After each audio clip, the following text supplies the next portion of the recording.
أعوذ بالله من الشيطان الرجيم بسم الله الرحمن الرحيم رب اشرح لي صدري ويسر لي أمري واحلل عقدة من لساني يفقه قولي رب زدني علما اللهم فقهنا في الدين اللهم اهدني وسددني يا مقلب القلوب ثبت قلبي على دينك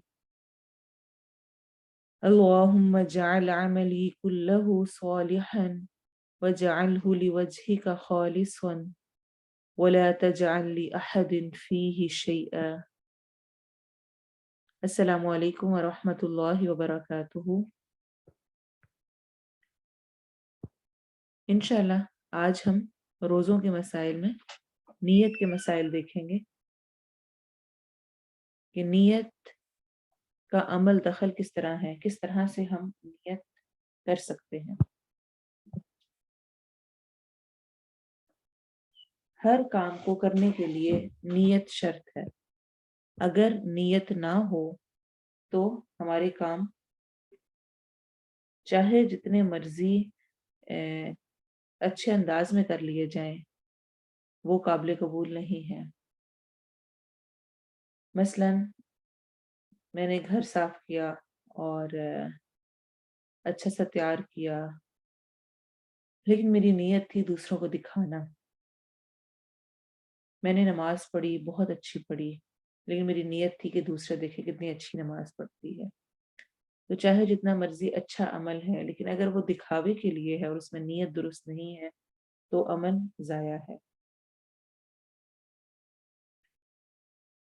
جیسے کہ حدیث میں آتا ہے، آپ صلی اللہ علیہ وسلم نے فرمایا، اعمال کا دار و مدار نیتوں پر ہے. ہر شخص کو اس کی نیت کے مطابق بدلہ ملے گا. جس نے دنیا حاصل کرنے کے لیے ہجرت کی اسے صرف دنیا ہی ملے گی اور ہجرت کا ثواب نہیں ملے گا. اور جس نے کسی عورت سے نکاح کے لیے ہجرت کی اسے بس عورت ہی ملے گی اور ہجرت کا ثواب نہیں ملے گا. یعنی بڑے سے بڑا اور چھوٹے سے چھوٹا کام اگر لوگوں کو راضی کرنے کے لیے ہے یا کسی اور مقصد کے تحت ہے، سر پہ دوپٹہ اس لیے رکھ لیا کہ اب اچھا نہیں لگتا نا، باقی سب نے بھی رکھا ہوا ہے تو میں بھی رکھ لوں، تو مجھے اس پر جو اللہ کا حکم حجاب ہے اس کا ثواب نہیں ملے گا، کیونکہ میری نیت لوگوں کے ساتھ ایک بس موافقت کرنا تھی. تو اس حدیث کو بخاری نے روایت کیا ہے. ایسا ہی معاملہ روزے کا ہے. روزہ اگر تو اللہ کو راضی کرنے کے لیے رکھا گیا ہے تو وہ ضرور قبول ہے، اور اگر وہ اس لیے رکھا ہے کہ اب سارے کہیں گے کہ یہ نہیں رکھ رہی تو چلو میں رکھ لیتی ہوں جیسے تیسے کر کے، تو وہ روزہ رکھ تو لیا لیکن قبولیت نہیں ہوگی. آپ صلی اللہ علیہ وسلم نے فرمایا، مسند احمد کی حدیث ہے، جس نے دکھاوے کی نماز پڑھی اس نے شرک کیا. ظاہر سی بات ہے جس کے لیے پڑھی ہے اللہ کے علاوہ، تو گویا اس نے اللہ کے ساتھ اس شخص کو بھی ملا دیا، تو یہ شرک ہو گیا. جس نے دکھاوے کا روزہ رکھا اس نے شرک کیا، اور جس نے دکھاوے کے لیے صدقہ کیا اس نے شرک کیا. دکھاوے کی نماز، دکھاوے کا روزہ، دکھاوے کا صدقہ اور اس کے علاوہ تمام امور اگر دوسروں کو دکھانے کے لیے ہیں، کہ ہم یہ پڑھ چکے ہیں نا پہلے بھی کئی دفعہ ہم یہ ڈسکس کر چکے ہیں، اعمال صالح اور اخلاص اور سنت کا آپس میں کمبینیشن انتہائی ضروری ہے. اعمال صالح کی قبولیت کے لیے ضروری ہے کہ وہ اللہ کی رضا کے لیے ہو، اللہ کو خوش کرنے کے لیے. اور میں نے بہت نیت کی کہ میں نے اللہ کو خوش کرنا ہے لیکن سنت کے مطابق نہیں کیا تو وہ عمل بھی قبول نہیں ہے. اخلاص اور سنت کے مطابق کرنا ہی اعمال صالح کو قبولیت کا درجہ بخشتا ہے. تو اس لیے انشاءاللہ ہم نے کوشش کرنی ہے کہ رمضان کے روزے اللہ کو خوش کرنے کے لیے، اللہ کو راضی کرنے کے لیے، اور دوسرا آپ صلی اللہ علیہ وسلم کی سنت کے مطابق رکھنے ہیں جس طرح سے ہمیں کرنے کا حکم دیا گیا ہے. پھر روزے کی نیت دل کے ارادے سے ہے.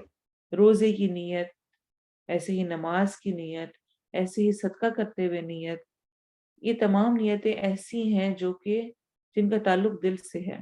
میں وضو کرنے کھڑی ہوئی ہوں تو اس کا مطلب ہے میں نماز پڑھنے کا ارادہ رکھتی ہوں، میں نے سوچا ہے کہ اب میں فجر پڑھنے لگی ہوں، اب میں ظہر پڑھنے لگی ہوں۔ اس کے لیے جس طرح ہمارے یہاں ایک مخصوص الفاظ موجود ہیں کہ میں منہ طرف قبلہ شریف کرتی ہوں اور یہ کرتی ہوں وہ کرتی ہوں، ویسا کچھ بھی نہیں ہے۔ پہلی بات وہ اردو میں موجود ہے، آپ صلی اللہ علیہ وسلم عربک میں آپ نے ہمیں سکھایا سب کچھ، آپ کی زبان عربی تھی۔ ایسے ہی کچھ ایسی چیزیں ہیں جو کہ بنا لی گئی ہیں، بیچ میں شامل کر دی گئی ہیں، جن میں سے ایک روزے کی نیت کرتے ہوئے دعا پڑھنا ہے، اور جو رائج الفاظ ہیں جو کہ ہم ہر جگہ سنتے ہیں، وَبِالصَّوْمِ غَدٍ نَوَيْتُ مِن شَهْرِ رمضان، یہ کسی ضعیف روایت سے بھی سنت سے ثابت نہیں ہے۔ ایک تو ہے نا کسی اوتھینٹک حدیث سے، صحیح حدیث سے، حسن حدیث سے، کسی ضعیف موضوع حدیث سے بھی کہیں ثابت نہیں ہے کہ ایسے کوئی الفاظ روزہ رکھتے ہوئے ہوں۔ تو روزے کی نیت دل کے ارادے کے ساتھ ہے، اس کے لیے کوئی الفاظ ادا نہیں کرنے ہوتے ہیں۔ ہاں البتہ فرض روزے کی نیت فجر سے پہلے کرنا ضروری ہے۔ اگر آپ نے نیت نہیں کی تو آپ کا روزہ نہیں ہے۔ مثلاً رات کو سوتے ہوئے میرا ارادہ تھا کہ میں نے فرض روزہ صبح رکھنا ہے، اور میری آنکھ نہیں کھلی، اور میری سحری کا وقت گزر گیا، فجر کا وقت ہو گیا، تب آنکھ کھلی۔ تو میری نیت تھی نا رات سے، اور میں نے اس کو فوراً اسی وقت کر لیا کہ اچھا میں روزہ رکھ رہی ہوں۔ اور ایک یہ ہے کہ رات کو طبیعت ٹھیک نہیں اور میں سوچ رہی ہوں صبح اٹھ کے دیکھوں گی، اگر طبیعت بہتر ہوئی اور اگر حالات ہوئے تو پھر میں روزہ رکھ لوں گی، ورنہ میں نہیں رکھوں گی، اور آپ کی آنکھ نہیں کھلی۔ تو اب اگر آپ کی آنکھ لیٹ کھلی ہے، سحری کا وقت گزر چکا ہے، پھر اس روزے کو آپ کو قضا دینی ہوگی۔ نفلی روزہ کسی بھی وقت رکھا جا سکتا ہے، اس کی نیت کسی بھی وقت کی جا سکتی ہے، لیکن فرض روزے کی نیت فجر سے پہلے کرنا ضروری ہے۔ حفصہ رضی اللہ عنہا سے روایت ہے، آپ صلی اللہ علیہ وسلم نے فرمایا، جس نے فجر سے پہلے روزے کی نیت نہ کی اس کا روزہ نہیں ہے۔ اسے ابو داؤد اور ترمذی نے روایت کیا ہے، صحیح حدیث ہے۔ پھر نفلی روزے کی نیت دن میں زوال سے پہلے کسی بھی وقت کی جا سکتی ہے۔ زوال سے پہلے یعنی جو ظہر سے پہلے جو زوال کا وقت ہوتا ہے، اس سے پہلے پہلے کسی بھی وقت، اس طرح مثلاً آپ اٹھے ہیں اور 7-8 بجے 8-9 بجے آپ نے سوچا چلو آج روزہ رکھ لیتی ہوں، اور آپ کی ہمت بھی ہے اتنی کہ سحری کے بغیر بھی آپ گزارا کر سکتے ہیں، تو آپ اس وقت بھی نفلی روزے کی نیت کر سکتے ہیں۔ اور نفلی روزہ ایسا سخت بھی نہیں ہوتا، اس کو توڑا بھی جا سکتا ہے کسی مجبوری یا کسی بھی وجہ سے، جس طرح کہ حدیث میں آتا ہے، صحیح مسلم کی روایت ہے، ام المومنین عائشہ رضی اللہ عنہا سے روایت ہے کہ ایک دن نبی صلی اللہ علیہ وسلم میرے گھر تشریف لائے اور پوچھا کیا تمہارے پاس کچھ کھانے کو ہے؟ ہم نے کہا نہیں۔ آپ صلی اللہ علیہ وسلم نے فرمایا اچھا تو پھر میرا روزہ ہے، یعنی کچھ کھانے کو نہیں ہے پھر میں روزہ رکھ لیتا ہوں۔ اچھا یہاں پر اس بات کو ضرور سمجھیں کہ کتنا آسان اور خوبصورت ہمارا دین ہے کہ ہمیں نفلی روزے رکھنے میں آسانیاں دی گئی ہیں بہت، کہ بہت زیادہ ریسٹرکشنز اور سختی اور ایسا معاملہ نہیں رکھا گیا کہ انسان رکھنے میں سوچتا ہی رہ جائے کہ اچھا رکھوں نہ رکھوں، اور اگر رکھ لیا اور پورا نہ کیا گیا تو پھر کیا کروں گی، کیسے کروں گی، اور کھول سکتی ہوں کہ نہیں کھول سکتی۔ تو آپ آئے، آپ نے پوچھا کچھ کھانے کو ہے، کہا نہیں، تو آپ نے کہا ٹھیک ہے میں روزہ رکھ لیتا ہوں، آپ نے روزہ رکھ لیا۔ کسی اور دن پھر نبی صلی اللہ علیہ وسلم ہمارے گھر تشریف لائے، یہ کون کہہ رہے ہیں؟ حضرت عائشہ رضی اللہ عنہا۔ میں نے عرض کیا یا رسول اللہ صلی اللہ علیہ وسلم، فلاں حیث یعنی حلوہ تحفے میں آیا ہے۔ آپ صلی اللہ علیہ وسلم نے فرمایا تو لاؤ، میں صبح سے روزے سے تھا، لیکن ابھی چونکہ کھانے کو کچھ آ گیا تو چلو ٹھیک ہے میں افطار کر لیتا ہوں، کھا لیتا ہوں۔ اسے مسلم نے روایت کیا ہے۔ یعنی دین کو بہت آسان اور سہولت والا رکھا گیا ہے، مشقت نہیں رکھی گئی ہے۔ آپ نفلی روزہ جب چاہیں رکھ سکتے ہیں، اور اگر ضرورت پڑے تو افطار بھی کر سکتے ہیں۔ نفلی روزے کی کوئی قضا بھی نہیں ہوتی ہے کہ آپ نے اس کی قضا ادا کرنی ہے۔ ہاں جو فرض روزے ہیں، مثلاً رمضان کے روزوں میں پیریڈز ہو گئے اور وہ روزے رہتے ہیں، اب اگر آپ وہ روزے رکھ رہے ہیں سال کے کسی بھی وقت میں تو وہ فرض روزے ہیں، تو آپ فرض روزے کی نیت کے ساتھ ہی رکھیں گے، ان پر یہ نفلی روزوں والا اپلائی نہیں ہوگا۔ تو جتنی سہولت اور جتنی آسانی ہو اس کے ساتھ معاملہ کیا جا سکتا ہے۔ یہ باتیں ایسی ہیں کہ ان میں احادیث بہت کلیئر موجود ہیں، اس میں کوئی پریشانی کی ایسی بات نہیں ہے جس میں ہم زیادہ سختی کریں اور ایسے معاملات کریں۔ البتہ نیت کو وقت پر کرنا ضروری ہے۔ فجر سے پہلے آپ نے نیت کر لینی ہے کہ میں روزہ رکھنے لگی ہوں فرض روزے کے لیے، اور نفلی روزے میں آپ زوال سے پہلے کسی بھی وقت اگر چاہیں تو نیت کر سکتے ہیں۔ تو یہ کچھ باتیں تھیں نیت سے متعلق۔ انشاءاللہ نیکسٹ ٹائم ہم سحری اور افطاری سے متعلق کچھ مسائل کو دیکھیں گے۔ لاسٹ ٹائم چونکہ ہماری کچھ ریکارڈنگ نہیں ہو سکی تھی اور ہم نے چاند دیکھنے کے مسائل پڑھے تھے، تو انشاءاللہ آپ کے ساتھ وہ احادیث شیئر کر دی جائیں گی۔ اب ہم تجوید کا دیکھتے ہیں کچھ۔ تجوید میں بہت ہی سمپل سی اور آسان چیزیں ہیں، ہم نے پہلے کی ہوئی ہیں۔ میں ایک دفعہ ریویو کرنا چاہتی ہوں کہ ایک دفعہ ریویو ہوا ہو تاکہ ہم اس میں دیکھ سکیں وہ حروف جنہیں کبھی موٹا اور کبھی باریک پڑھتے ہیں وہ کون کون سے ہیں۔ الف، لام اور را۔ لاسٹ ٹائم ہم نے دیکھا تھا کہ جو موٹے حروف ہیں وہ خا، صاد، ضاد، طا، ظا، غین اور قاف ہے۔ ان کو ہم نے ہمیشہ ہی موٹا پڑھنا ہوتا ہے، لیکن کچھ حروف ایسے ہوتے ہیں جنہیں ہم کبھی موٹا اور کبھی باریک پڑھے ہوتے ہیں، جو کہ ہیں الف، لام اور را۔ الف کو ہم کب موٹا پڑھتے ہیں، یہ ہم نے الگ الگ بہت ڈیٹیل میں آسانی کے ساتھ چیزیں کی ہوئی ہیں۔ اب میں صرف ایک ریویو دے رہی ہوں، اس لیے ہم ان سب کو اکٹھا ایک دفعہ میں ہی کور کریں گے۔ آپ کی یاد دہانی بھی ہو جائے گی اور نئے اسٹوڈنٹس کے لیے انشاءاللہ ہیلپ فل ہوگا۔ الف کو ہم تب موٹا کرتے ہیں جب الف سے پہلے موٹے حروف آ رہے ہوں، جیسے کہ قول۔ اب جب ہم نے قاف کو موٹا کیا تو ساتھ الف بھی موٹا ہوگا، الف الف بھی موٹا کر کے پڑھا جائے گا۔ ایسا نہیں ہوگا کہ قا آ غا اس کو کر دیں، آ کو باریک کر دیں۔ جیسے ہم قاف کو پڑھے ہیں ویسے ہی ہم نے الف کو بھی موٹا کر کے پڑھنا ہے۔ قول، ایسے ہی غاسقین، اور باریک کا پڑھیں گے۔ موٹے حروف کے علاوہ کوئی بھی حرف الف سے اگر پہلے آ رہا ہے تو ہم اس کو باریک کر کے پڑھیں گے۔ پھر لام دو طرح کا ہوتا ہے۔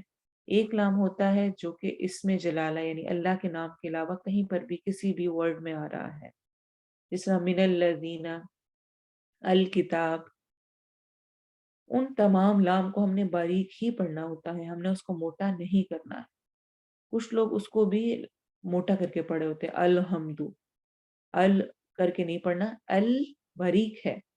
لام ہمیشہ باریک پڑھا جاتا ہے، صرف اور صرف اسم جلالہ یعنی اللہ کے نام میں لام کو ہم کبھی موٹا پڑھتے ہیں اور کبھی باریک، جیسے کہ ہم پڑھتے ہیں اعوذ باللہ من الشیطان الرجیم، ایسے ہی بسم اللہ پڑھے ہوتے ہیں۔ لیکن جب ہم سورۃ الاخلاص پڑھتے ہیں تو ہم کہتے ہیں قل هو اللہ احد، ہم اللہ کو کلام کو موٹا کر کے پڑھے ہوتے ہیں۔ تو کیا ریزن ہے، کیسے پتہ چلے گا کب موٹا کرنا ہے کب باریک؟ جب اس میں جلالہ کے نام سے پہلے والا جو لفظ ہے اس کے آخری حرف پر جو حرکت ہوگی، یعنی اللہ والے لام سے پہلے والے لفظ کے اینڈ پر اس سے پہلے جو حرکت آ رہی ہے اس کے مطابق ہم دیکھیں گے۔ مثلا بسم اللہ، اس میں کیا ہے، میم کے نیچے کسرہ ہے، زیر ہے، اس لیے ہم اللہ والے لام کو باریک پڑھ رہے ہیں، بسم اللہ۔ ایسے ہی اعوذ باللہ، با کے نیچے کسرہ ہے، زیر آ رہی ہے، اس لیے ہم لام کو باریک پڑھ رہے ہیں۔ جبکہ قل هو اللہ احد میں ہوا واو کے اوپر فتحہ ہے، اس لیے ہم اس کو موٹا کر رہے ہیں۔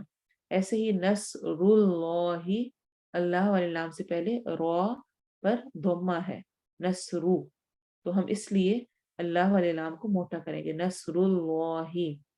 ایسے ہی را کا معاملہ ہے، را میں ہم اس کے اوپر ہی حرکت کو دیکھتے ہیں۔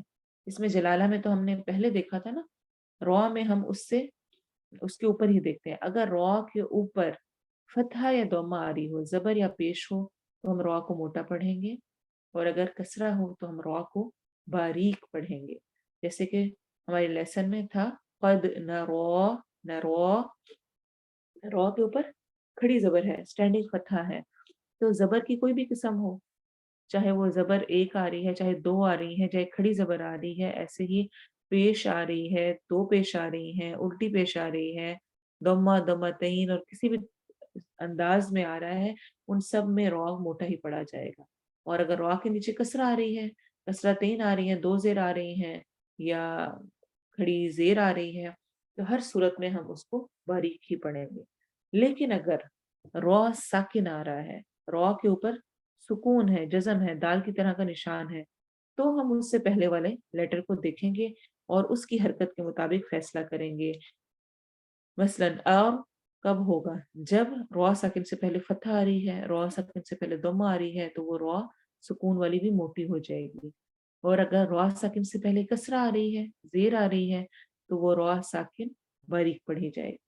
تو یہ تھوڑا سا ریویو تھا ان کا الف لام را کا، کہ ہم نے ان کو کب موٹا اور کب باریک پڑھنا ہے ان حروف کے ساتھ جو کہ ہم نے لاسٹ ٹائم پڑھے موٹے حروف۔ اب ہم تھوڑا سا دیکھیں گے، جیسے کہ میں نے لاسٹ ٹائم کہا تھا، ملتی جلتی آوازوں والے حروف کو، جن میں آوازیں مل رہی ہوتی ہیں، ان حروف کو اگر ہم صحیح طرح نہیں پڑھیں گے تو حرام غلطی ہوگی، لحن جلی ہوگا۔ ان کی آواز آپس میں ملتی ہے، کیسے ہمیں پتہ چلے گا؟ ہم ان سب پر فتحہ لگا کے پڑھتے ہیں تو ہمیں زیادہ اچھا کلیئر ہوگا۔ دیکھیں جس طرح حمزہ کے اوپر اگر فتحہ زبر ہو تو اس کی کیا ساؤنڈ ہوگی؟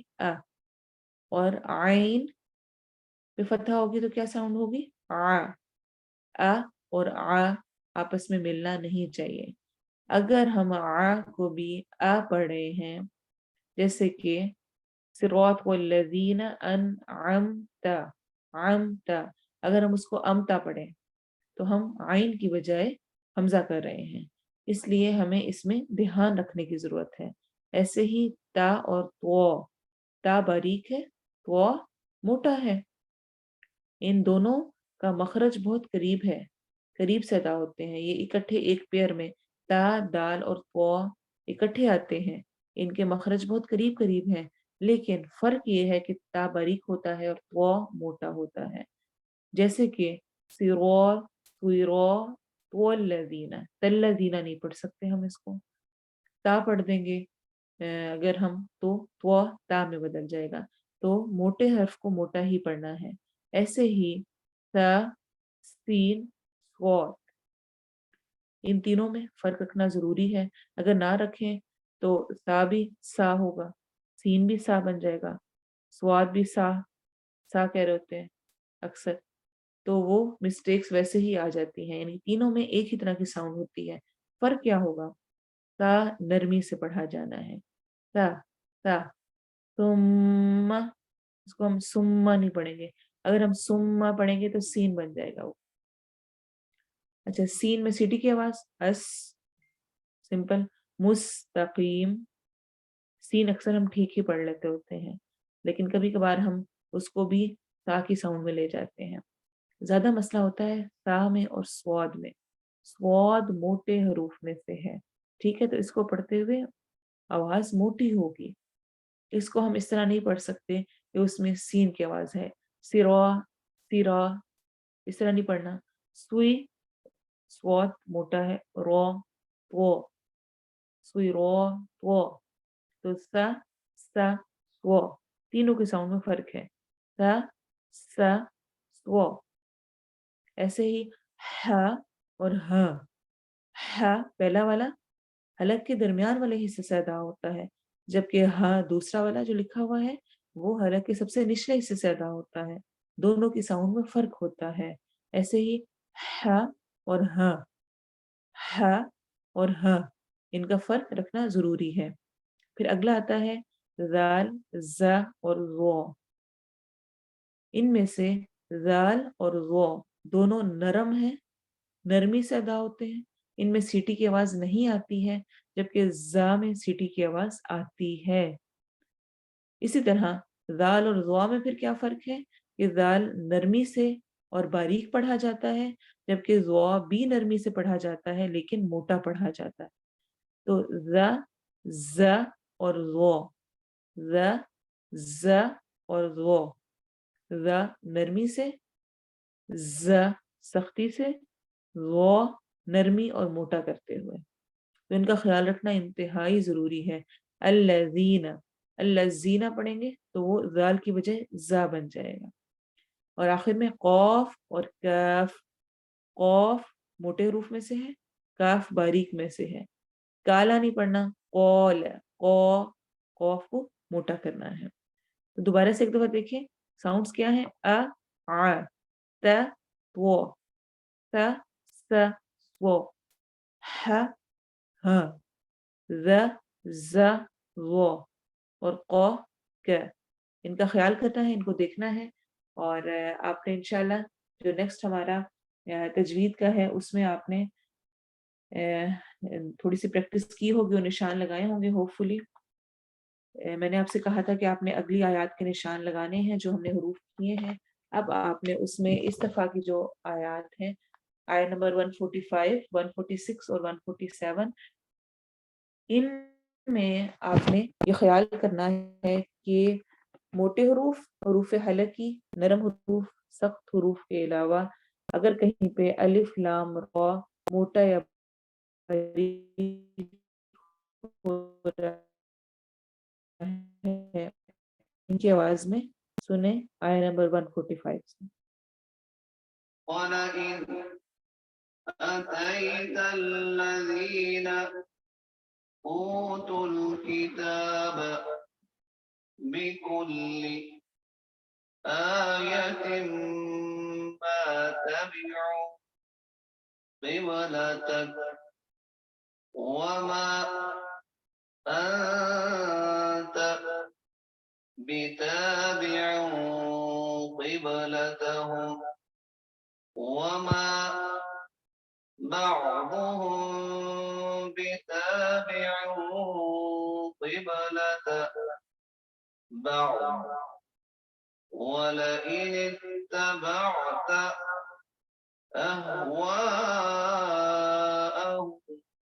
مِنْ بَعْدِ مَا جَاءَكَ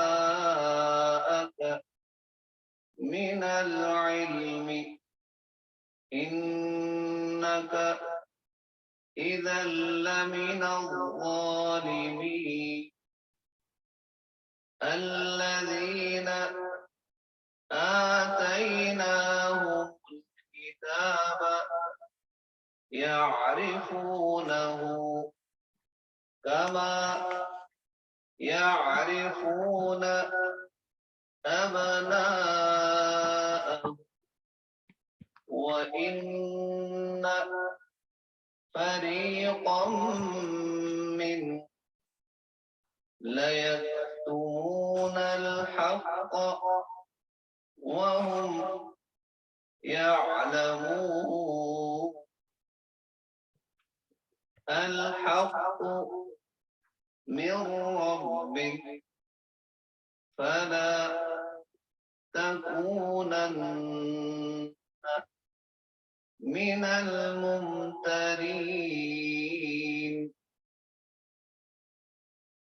ٹرانسلیشن میں ہماری دو آیات لاسٹ ٹائم رہ گئی تھیں، 146 اور 147. ان کو ہم انشاءاللہ دیکھ لیتے ہیں. الذین، الذین اسم موصولہ ہے.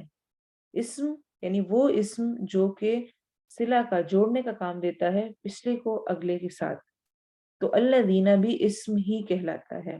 ہم نے جس طرح اسم ناؤن پڑھا ہے کہ اس کی نشانی ہوتی ہے تو اس کے شروع میں الف لام ہوتا ہے یا اینڈ پر تنوین، دو زبر دو زیر دو پیش ہوتی ہیں.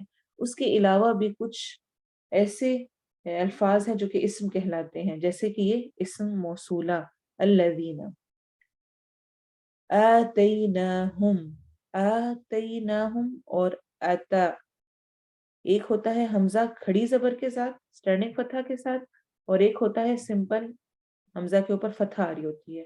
دونوں کا میننگ آپ نے ذہن میں رکھنا ہے. عطا کا میننگ ہوتا ہے آنا، اور آتی، آتا کا میننگ ہوتا ہے دینا. اور جس طرح ہم نے پڑھا تھا لاسٹ آیت میں کہ عطا کا میننگ بھی آنے کی بجائے لانا ہو جاتا ہے اگر اسی آیت میں بی موجود ہو، بی کی پریپوزیشن آ رہی ہو. تو آتی، جس طرح ہم نے لاسٹ میں پڑھا وَلَئِنْ آتَيْتَ، اور البتہ اگر لائیں آپ اس کی ٹرانسلیشن ہم نے آئے نہیں کی کیونکہ بی آگے آ رہا ہے، بی کلی آیتن میں پریپوزیشن با بھی یوز ہو رہی ہے، لیکن ویسے سمپلی عطا کا میننگ ہوتا ہے آنا، لیکن آتی جو حمزہ کھڑی زبر فتح کے ساتھ ہوتا ہے اس کا مطلب ہوتا ہے دینا، تو آتی دی عطا یاتی دینا، نا ہم نے، ہم انہیں، ہم کی ضمیر جمع کی ہے جو موجود نہیں ہے، غائب ہے ان کے لیے ہے، آتیناہم کمبینیشن ہے آتا نا اور ہم کا، حمزہ تایا اس کا روٹ ورڈ ہے، دی ہم نے انہیں، الکتابہ کتاب، الف لام شروع میں ناؤن کو واضح کرنے کے لیے آیا ہے، معرفہ بنانے کے لیے آیا ہے، پراپر ناؤن، کاف تابہ اس کا روٹ ورڈ ہے، یعرفونہ یعرفون یا شروع میں آ رہا ہے، اس کا مطلب ہے یہ فعل مضارع ہے۔ اچھا آتیناہم دی ہم نے انہیں، الکتابہ کتاب، یعرفونہ وہ پہچانتے ہیں اس سے، یعرفونہ کمبینیشن ہے یا شروع میں فعل مضارع کی نشانی کے طور پہ آ رہا ہے، عین رافع عرفان معرفہ سے عرف، عین رافع واو نون جمع کی نشانی کے طور پہ آ رہا ہے، ہو اس کے ساتھ ایک پروناؤن ایک ضمیر اٹیچ ہے، تو یہ کمبینیشن ہے یا عارفہ واو نون اور ہو، وہ پہچانتے ہیں اس کو، عین رافع اس کا روٹ ورڈ ہے، کما کا جیسے، جیسا ما کے، کما جیسا کہ، یعرفون وہ پہچانتے ہیں، یا وہ عین رافع ویسے ہی اور پہچاننا، معرفت جس طرح ہوتا ہے، اور علم میں اور معرفت میں فرق ہوتا ہے، اس کو انشاءاللہ ہم تفسیر میں دیکھیں گے، تو یعرفون وہ پہچانتے ہیں اسے یا وہ پہچانتے ہیں، ابناءہم ابنا ابن کی جمع ہے، ابنا کہتے ہیں بیٹوں کو، ہم ان کے یعنی اپنے بیٹوں کو، با نون واو بنو اس کا روٹ ورڈ ہے، تو کیا ہوگا الذین آتیناہم الکتاب یعرفونہ کما یعرفون ابناءہم وہ لوگ جنہیں دی ہم نے کتاب وہ پہچانتے ہیں اسے، کس کو؟ آپ صلی اللہ علیہ وسلم کے آنے کو، آپ صلی اللہ علیہ وسلم کو اور تمام نشانیوں کو، کما یعرفون ابناءہم جیسے کہ وہ پہچانتے ہیں اپنے بیٹوں کو، وَإِنَّ اور ان بے شک، فریقاً ایک گروہ، ٹھیک ہے، فریق کیا ہے؟ اس میں نکرہ ہے، کامن ناؤن ہے، فارق فرق سے ہے، فرق جب پڑتا ہے، جب آپس میں تفریق ہوتی ہے، دوری ہوتی ہے، تو فرقے گروہ الگ الگ گروپس بن جاتے ہیں، تو اسی سے فریق ہے، منہم ان میں سے، من سے، ہم ان، ہم اسی طرح سے جیسے کہ ہم نے پڑھا ہے ضمیر ہے اور جمع کے لیے استعمال ہوتی ہے، غائب کے لیے استعمال ہوتی ہے اور مذکر کے لیے استعمال ہوتی ہے، لیکن اوور آل اس میں پھر سارے ہی شامل ہو جاتے ہیں، لَيَكْتُمُونَ لا البتہ، یکتمون یا وہ، کتم چھپانا، واو نون جمع کے لیے، لا البتہ ہو گیا، یا فعل مضارع کے لیے آیا ہے، واو نون اینڈ میں جمع کے لیے آیا ہے، تو روٹ ورڈ کیا ہمارے پاس آ جائے گا، کاف تا میم، کتم، کتمان، کتمان حق اردو میں بھی بولا جاتا ہے، الحق حق کو، لیکتمون الحق، الحق حق، ہا قاف قاف اس کا روٹ ورڈ ہے، ناؤن ہے اس لیے الف لام شروع میں ناؤن کے لیے آ رہا ہے، وَهُمْ حالانکہ ہم وہ، یعلمون یعلمون علم سے ہے، یا شروع میں فعل مضارع کی نشانی ہے، فعل مضارع کیا ہوتا ہے؟ پریزنٹ فیوچر ٹینس کو ملا کر عربک میں فعل مضارع بنتا ہے، اردو میں انگلش میں ہمارے پاس 3 ٹینسز ہوتے ہیں، past tense, present tense, future tennis, جس کو ہم کہتے ہیں ماضی حال مستقبل، لیکن عربک میں دو طرح کے ٹینس ہوتے ہیں، ایک فعل ماضی ہوتا ہے پاسٹ ٹینس اور ایک فعل مضارع ہوتا ہے. فعل مضارع کے انڈر ہی پریزنٹ فیوچر ٹینس آ رہے ہوتے ہیں، یعنی وہ دونوں ہی اس سے مراد لی جا سکتی ہیں جب اس طرح کا اس سیغے کا ورڈ آ رہا ہوتا ہے. تو سمپلی آپ نے یہ یاد رکھنا ہے کہ ہم کیسے فرق کریں گے کہ فعل کون سا والا فعل ماضی ہے اور کون سا فعل مضارع ہے. ہم نے نشانیاں پڑھ لی تھیں اور ہوپ فلی اب آپ کو کافی حد تک کلیئر ہوں گی کہ فعل مضارع کے سٹارٹ میں الف تا یا نون میں سے کچھ آتا ہے، اور اینڈ پر جمع کی نشانی واو نون اکثر آ رہی ہوتی ہے، الف تا آ رہی ہوتی ہے. فعل ماضی میں اینڈ پر تا آ رہا ہوتا ہے، اینڈ پر نا آ رہا ہوتا ہے، اینڈ پر چیزیں آ رہی ہوتی ہیں. فعل مضارع میں سٹارٹ میں اور فعل ماضی میں اینڈ میں. بہرحال یعلمون الحق، وہ جانتے ہیں حق. الحق حق، من ربک، من سے، ربک رب کا، آپ کے رب، یعنی آپ کے رب کی طرف سے ہے. رو با با اس کا روٹ ورڈ ہے.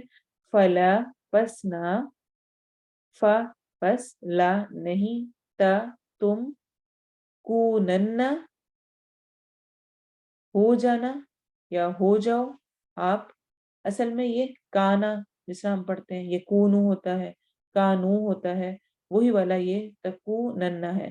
اصل میں یہ تھا تکونونا، اور پھر اس میں آخر میں نون ثقیل داخل ہوا ہے.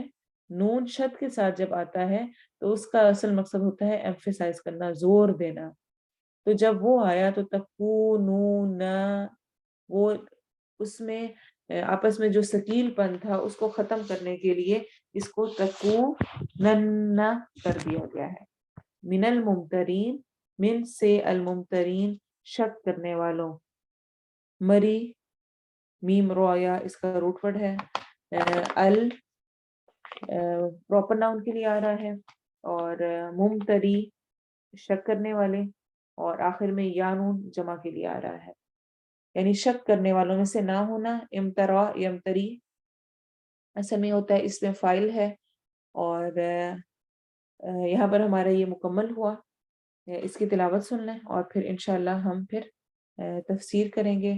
ہوپ فلی آپ کو یہ چیزیں کلیئر ہوں گی. گرامر ایسی چیز ہے جو کہ حقیقتاً ٹف ہے، حقیقتاً مشکل ہے. تو اس لیے اور میں بھی جو اصل ٹف ہے یا اصل مشکل ہے اس میں سے کچھ بھی نہیں کرا رہی، یہ صرف اتنا کرا رہی ہوں کہ جتنا کہ ہمیں ٹرانسلیشن میں ہیلپ کرے گا. اس لیے آپ اس میں پریشان نہ ہوا کریں. اکثر لوگوں کے جب پہلا پارہ بھی مکمل ہوا جو تاثرات تھے ان میں ان کا یہ کہنا تھا کہ بہت مشکل ہے، ہمیں گرامر سمجھ نہیں آتی، گرامر اوپر سے گزر جاتی ہے، اور یہ مسائل ہیں وہ ہیں. تو جتنے سے آپ کو ترجمہ سمجھ آ رہا ہے، آسانی ہو رہی ہے، اس کو سمجھیں. میں اسی لیے بار بار بار بار چیزوں کو ریپیٹ کر رہی ہوتی ہوں تاکہ اگر ایک وقت میں سمجھ نہ آئے تو دوسری دفعہ میں اور وقت کے ساتھ ساتھ آہستہ آہستہ انشاءاللہ 0 سے آپ 1 پہ آئیں گے اور 1 سے 2 پہ، اور ایسے ہی سمجھتے سمجھتے انشاءاللہ سیکھتے جائیں گے. پھر آپ کو اصل مزہ آئے گا قرآن پڑھنے کا جب سمجھ آئیں گے اس کا اعجاز کہ اچھا یہاں پر یہ ورڈ اس لیے یوز ہوا ہے اور یہ آیات یہاں پر اس طرح اس لیے ہیں. اللہ تعالیٰ ہمیں صحیح طور پر سمجھنے کی توفیق دے، ہمارے سینے کو کھولے، ہماری عقل کو، دماغ کو ہم کھولے، اور اس علم کو ہمارے لیے آسان کرے اور ہمیں اس پر عمل کی توفیق دے. الذين آتيناهم الكتاب يعرفونه كما يعرفون أبناءهم وإن فريقا منهم ليكتمون الحق وهم يعلمون. الحق من ربك فلا تكونن من الممترين. انشاءاللہ ہم تفسیر کریں گے آج آیہ نمبر 144 سے 147 تک. بہت اہم آیات ہیں، تحویل قبلہ سے متعلق ہی ہیں. لاسٹ ٹائم ہم اس پہ بات کر چکے ہیں کہ تحویل قبلہ، قبلے کے جو چینج تھا جو کہ بیت المقدس سے واپس کعبہ کی طرف ہوا تھا، یہ کتنا زیادہ مشکل عمل تھا اور اتنا آسان نہیں تھا کہ جیسے جو کہا جا رہا ہے اس کو فالو کر لیا جائے. کچھ لوگ تو جب کعبہ سے بدل کر بیت المقدس قبلہ ہوا تو اس میں پھر گئے کہ یہ کیا، ہم کعبے کی طرف رخ کر کے نماز پڑھتے تھے اور سب کچھ. اور جو جمے رہ گئے ان کا دوبارہ ٹیسٹ ہو گیا کہ بیت المقدس سے واپس کعبے کی طرف رخ کرنے کا حکم دے دیا گیا. آپ صلی اللہ علیہ وسلم آخری نبی تھے. آپ کو یہ معلوم تھا کہ بالآخر کعبہ ہی آپ کا آخری قبلہ ہونا ہے، اور چونکہ ساری زندگی کعبے کی طرف رخ کر کے نماز پڑھی تھی، اور آپ جانتے تھے تمام انبیاء کا بھی قبلہ کعبہ ہی تھا، تو آپ کا بہت دل چاہتا تھا کہ کب حکم آئے اور ہم کعبے کی طرف رخ کر کے دوبارہ سے نماز پڑھنے لگے. اسی کیفیت میں آپ کے 16-17 مہینے گزرے ہوں گے، اور جو کیفیت تھی، جو احساس تھا، وہ اللہ تعالیٰ جانتا تھا. آپ بار بار اس حکم کے انتظار میں آسمان کی طرف دیکھتے تھے، کچھ نہیں کہتے تھے، کوئی شکایت نہیں تھی. اللہ نے حکم دیا بیت المقدس کی طرف رخ کر لو، آپ نے کر لیا.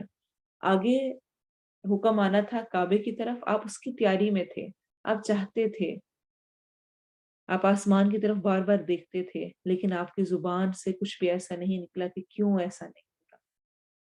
ہمارے لیے اس آیت میں بہت سارے سبق ہیں، اتنی خوبصورت آیت ہے، اور یہ آیت ہمیں یہ بات بھی سمجھا رہی ہے کہ اللہ تعالیٰ ہمارے ہر ایکشن کو دیکھ رہا ہوتا ہے، جانتا ہے، ہماری ہر فیلنگ، ہر طرح کا اظہار، ہر طرح کے ہمارے اشارے، میری سوچیں، میرے جو جو کچھ ہے وہ سب میرا رب جانتا ہے. قد نرا تقلب وجهك في السماء. قد تحقیق نرا ہم دیکھتے ہیں، تقلبہ بار بار پلٹنا ہے. جو تقلبہ کا ورڈ ہے نا، جو اس کا اسٹرکچر ہے، اس میں شروع میں تا ایکسٹرا لگا ہوا ہے اور لام کے اوپر شد ہے، یہ ایکسٹرا ہے. جب یہ اس طرح آتی ہے نا، کسی بھی فیل کے میں یہ انٹر ہوتے ہیں تا اور شد دونوں، تو یہ اس میں کانٹینیوس کا ایک دے رہے ہوتے ہیں امپریشن کہ ان کے وہ بار بار وہ عمل ہو رہا ہے. تو تقلبہ یعنی بار بار پھرنا. اور جس طرح کہ انوار البیان میں بھی لکھا ہوا ہے کہ قد جب فعل مضارع میں داخل ہوتا ہے، یعنی نرا فعل مضارع ہے، اس سے پہلے اگر قد لگ جاتا ہے تو اس کا مطلب بہت سارے اور میننگ میں ایک یہ چیز بھی شامل ہو جاتی ہے کہ تکثیر ہے، زیادتی ہے. یعنی اس سے مراد، اس کی ٹرانسلیشن ایسے بھی بنتی ہے، قد نرا تحقیق ہم اکثر دیکھتے ہیں، یعنی بہت دفعہ، بہت زیادہ. تقلبہ بار بار پھرنا، بار بار اٹھنا، وجہ کا آپ کے چہرے کا، فی السماء آسمان کی طرف، بار بار بار بار آپ کے چہرے کا آسمان کی طرف اٹھنا ہم دیکھتے ہیں. اور اس میں کوئی حرج کی بات بھی نہیں ہوتی ہے. اللہ کو پسند ہے اللہ کو یاد کرتے ہوئے آسمان کی طرف دیکھنا، دعا کی قبولیت، دعا کے لیے آسمان کی طرف دیکھنا. پھر اسی طرح سے آپ غور و فکر کرتے ہوئے آسمان کی طرف دیکھ رہے ہیں. اللہ تعالیٰ سے محبت کے اظہار کے طور پہ کبھی اللہ تعالیٰ پہ بہت پیار آتا ہے، انسان کی ایک دم سے چہرہ اوپر کی طرف اٹھتا ہے، اور اس چیز کی، اس فیلنگ کے ساتھ کہ اللہ تعالیٰ مجھے دیکھ رہے ہیں اور اللہ تعالیٰ آسمان پہ موجود ہے، یا اللہ تیرا شکر ہے تو نے مجھے دیا. تو وہ جو آسمان کی طرف اٹھنے کی کیفیت اللہ تعالیٰ کہہ رہے ہیں ہم دیکھتے ہیں. لیکن اس کے ساتھ ساتھ یہاں پر میں اس پوائنٹ کو بھی کلیئر کروں کہ آسمان کی طرف دیکھنا منع نہیں ہے. آپ دیکھ سکتے ہیں غور و فکر کرنے کے لیے، دعا کی قبولیت کے لیے، اللہ سے محبت کے اظہار کے طور پہ کسی بھی طرح. لیکن نماز میں آسمان کی طرف دیکھنا سختی سے منع ہے. یہ بہت بڑی بے ادبی ہے. نگاہیں سجدے کی جانب ہی رہنی چاہیے. حدیث میں کلیئر کٹ آتا ہے کہ جو نماز میں آسمان کی طرف دیکھتا ہے تو اسے ڈرنا چاہیے کہ کہیں اس کی نگاہیں ہی نہ اچک لی جائیں، کیونکہ نماز ایک ایسا موقع ہے جس میں انسان اللہ تعالیٰ کے سامنے کھڑا ہوتا ہے. تو اس میں باادب ہو کے نگاہیں نیچی جھکی بھی ہونی چاہیے. ادھر ادھر دیکھنا، اشارے کرنا یا کچھ بھی ایسے کام کرنا جو کہ اللہ تعالیٰ کے سامنے کھڑے ہونے سے متعلق بے ادبی میں آئے، وہ منع ہے. جیسے کہ صحیح مسلم کی روایت میں آتا ہے، آپ صلی اللہ علیہ وسلم نے فرمایا، لوگوں کو حالت نماز میں دعا مانگتے ہوئے اپنی نگاہیں آسمان کی طرف اٹھانے سے باز آ جانا چاہیے، ورنہ ان کی نگاہیں اچک لی جائیں گی۔ اسی طرح نماز میں کمر پر ہاتھ رکھنا منع ہے۔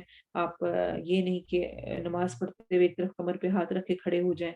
آپ صلی اللہ علیہ وسلم نے نماز میں پہلو پر ہاتھ رکھنے سے منع فرمایا ہے، اسے بخاری مسلم نے روایت کیا ہے۔ پھر یہاں تک دھیان ہونا چاہیے کہ جمائی پہ جمائی نہ لے رہے ہوں۔ آپ صلی اللہ علیہ وسلم نے فرمایا جب کسی کو نماز میں جمائی آئے تو اسے حتی المقدور روکے، جہاں تک کوشش ہو سکے روکے، کیونکہ اس وقت شیطان منہ میں داخل ہوتا ہے۔ اسے مسلم نے روایت کیا ہے۔ ایسے ہی نماز میں ادھر ادھر بھی دیکھنا چاہیے، اس طرح یہ دیکھیں آنکھوں کا اوپر اٹھانا آسمان کی طرف، ویسے تو پسندیدہ ہے، اچھا ہے کہ ہم اللہ کو یاد کر رہے ہیں، لیکن نماز میں منع ہے۔ نماز میں یہ خشوع و خضوع کے منافی ہے، خلاف ہے کہ ہم ادھر ادھر دیکھیں، آسمان کی طرف دیکھیں۔ آپ صلی اللہ علیہ وسلم نے فرمایا اللہ تعالیٰ بندے کی نماز میں برابر متوجہ رہتا ہے، برابر موجود ہوتا ہے، جب تک بندہ ادھر ادھر نہ دیکھے۔ جب بندہ توجہ ہٹا لیتا ہے تو اللہ تعالیٰ بھی اس سے اپنی توجہ ہٹا لیتا ہے۔ اللہ، اسے احمد، ابو داؤد، نسائی اور ابن خزیمہ نے روایت کیا ہے، حسن حدیث ہے۔ آپ سوچیں کہ اگر میں کھڑی ہوئی ہوں اور قیام میں ہی میرا دھیان کہیں اور چلا گیا تو اللہ تعالیٰ بھی توجہ ہٹا لے گا۔ تو میری نماز کیسی ہے، کس طرح پڑھ رہی ہوں، اس کا خیال، بہرحال ایک اور الگ ٹاپک ہے، اس پر ہماری گفتگو اور لمبی ہو جائے گی۔ ہم اپنی آیت پر آتے ہیں تو اللہ تعالیٰ کیا فرما رہے ہیں، فَلَنُوَلِّيَنَّكَ قِبْلَةً تَرْضَاهَا، ہم عنقریب آپ کو اس قبلے کی طرف پھیر دیں گے جس سے کہ آپ راضی ہو جائیں۔ اس آیت کو پڑھتے ہوئے نا بہت دفعہ میں نے پڑھا اور میرے ذہن میں بار بار یہ چیز، یہ فیلنگ آ رہی تھی کہ جو ہمیں یہ احساس ہوتا ہے نا کہ کوئی میری فیلنگ نہیں سمجھتا اور کوئی مجھے سمجھ نہیں پایا اور کسی کو احساس نہیں ہے ہمیں۔ یہ رب تعالیٰ کا اتنا پیارا یہ انداز ہے، ہمیں یہ بتا رہا ہے کہ وہ ہر جو نظر اٹھتی ہے، جو فیلنگ ہے، جو میرے دل میں ہے، جو احساسات ہیں، ان سب کو وہ جانتا ہے۔ اور اگر ہم غور کریں تو کئی دفعہ ایسا ہوتا بھی ہے کہ اللہ ہمیں وہ چیز اس طرح سے دیتا ہے کہ ترضاہا والی کیفیت آ جاتی ہے، انسان راضی ہو جاتا ہے، یا اللہ تیرا شکر ہے، اچھی بات ہے اس وقت فلاں چیز نہیں ملی اور اچھی بات ہے اس وقت یہ چیز مل رہی ہے۔ حکمت انسان کو وقت کے ساتھ ساتھ آہستہ آہستہ سمجھ آتی ہے کہ واقعی اسی میں ایسے ہی میرے لیے خیر تھی۔ فَلَنُوَلِّيَنَّكَ قِبْلَةً تَرْضَاهَا، پسند قریب ہم آپ کو پھیر دیں گے اس قبلے کی طرف جس سے آپ راضی ہو جائیں گے۔ اور یہاں پر آپ صلی اللہ علیہ وسلم کی اطاعت کا طریقہ بھی سکھایا جا رہا ہے کہ دل میں یہ ہے، خواہش ہے کہ ایسا ہو جائے، لیکن حکم کی تعمیل ہر حال میں۔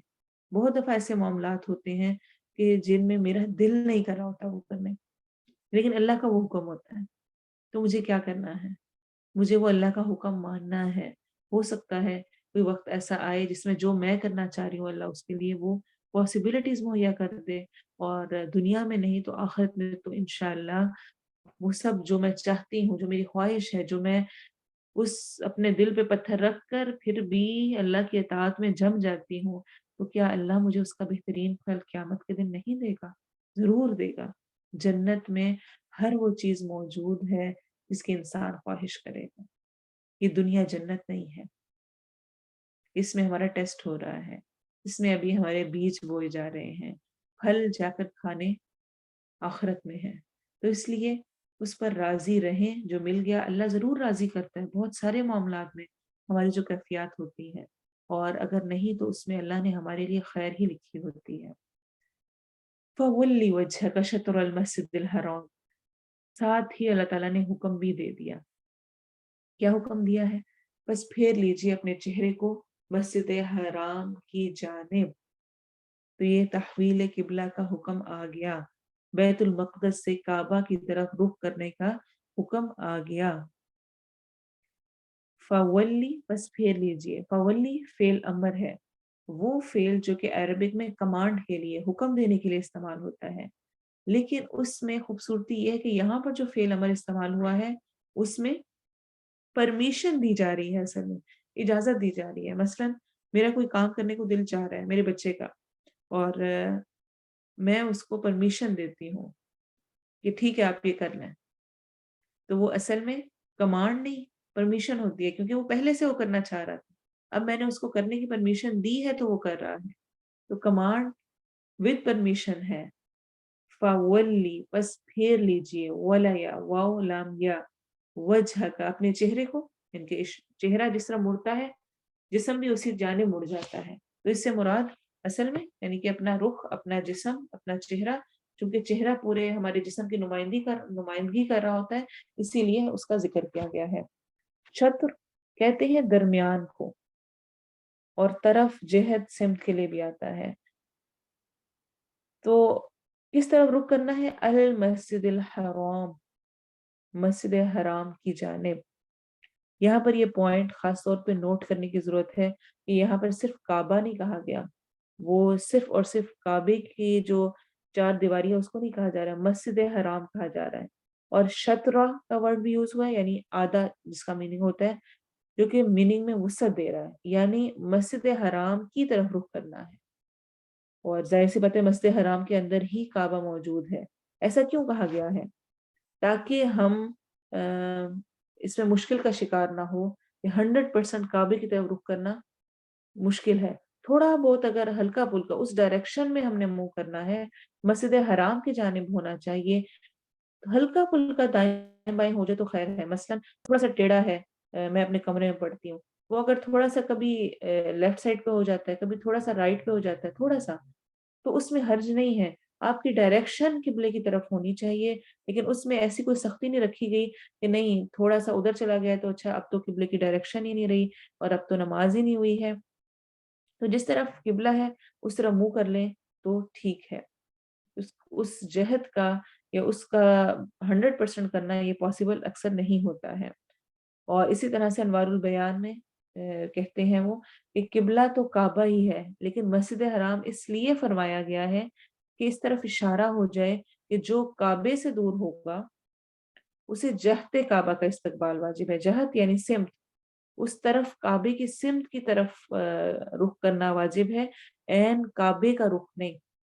یہ بہت ضروری نہیں کہ بالکل عین ایگزیکٹ ہو، کیونکہ وہ تو تھوڑی سی جگہ ہے، ہاں لیکن مسجد حرام کے اندر وہ جو چار دیواری کعبہ ہے اسی پر رخ ہونا چاہیے۔ امید ہے کہ آپ کو بات سمجھ آ رہی ہوگی۔ میرے کہنے سے مراد یہ ہے، اور آیت ہمیں یہ بتا رہی ہے کہ آپ کی ڈائریکشن کعبہ ہی ہوگی، قبلہ ہی ہوگی، آپ نے اسی طرف رخ کر کے نماز پڑھنی ہے۔